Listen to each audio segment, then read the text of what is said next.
এ তো আজকে কড়া কাটলে দিয়ে এই যে দুটো হচ্ছে দেখো দারুণ সাইজের কিন্তু শঙ্কর মাছ। এটা ওজন বলে দাও একটু। 12 কিলো 100 জনে কিন্তু শঙ্কর কাটা আছে। কি রেট আছে কি বলো? 500 টাকা কেজি। এটা কি শঙ্কর ভাই?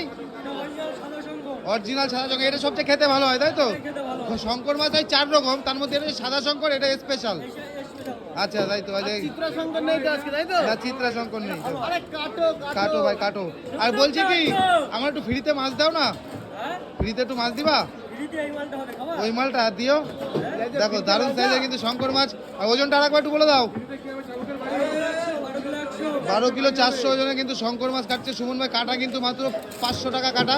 আর এটা হচ্ছে অরিজিনাল শঙ্কর আছে নাকি ভাই? অরিজিনাল শঙ্কর। দেখো অরিজিনাল শঙ্কর। দেখো দারুণ সাইজের শঙ্কর মাছ। একটু মেটেটা একটু বের করে দেখায় দাও। দেখো মেটেটা বের করে একটু দেখাও। মেটেটা একটু বের করে দেখাও। দেখো দারুণ সাইজের শঙ্কর মাছ। দেখো দারুণ মাছ, দারুণ মাছ।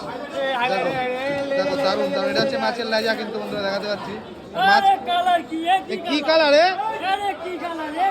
এ কি মুখে দিলি ফিনিশ হবে এই সেই জিনিস? এই একদিন খেলে 7 দিন মুখে গন্ধ থাকবে নাকি? মুখে লেগে থাকবে। একদিন খেলে 7 দিন মুখে লেগে থাকবে। এই সেই শঙ্কর। দেখো সুমন ভাই বলছে এই সেই জিনিস, গালে দিলেই ফিনিশ। এই ডায়লগটা কার ডায়লগ? এটা ডায়লগটা কার ডায়লগ? হ্যাঁ কে বলেছিল মনে নেই। দেখো দারুণ মাছ, দারুণ কাটিং। আর কাটিং মাছটা কিন্তু সুমন ভাই। আর সুমন ভাই কিন্তু এই বাজারে বড় বড় শঙ্কর মাছ কাটে। আর শঙ্কর মাছ কাটা স্পেশালিস্ট হচ্ছে সুমন ভাই। ঠিক আছে। আচ্ছা তাই? কোন কবি? হুমায়ুন কবি? আচ্ছা ঠিক আছে, অনেক ধন্যবাদ।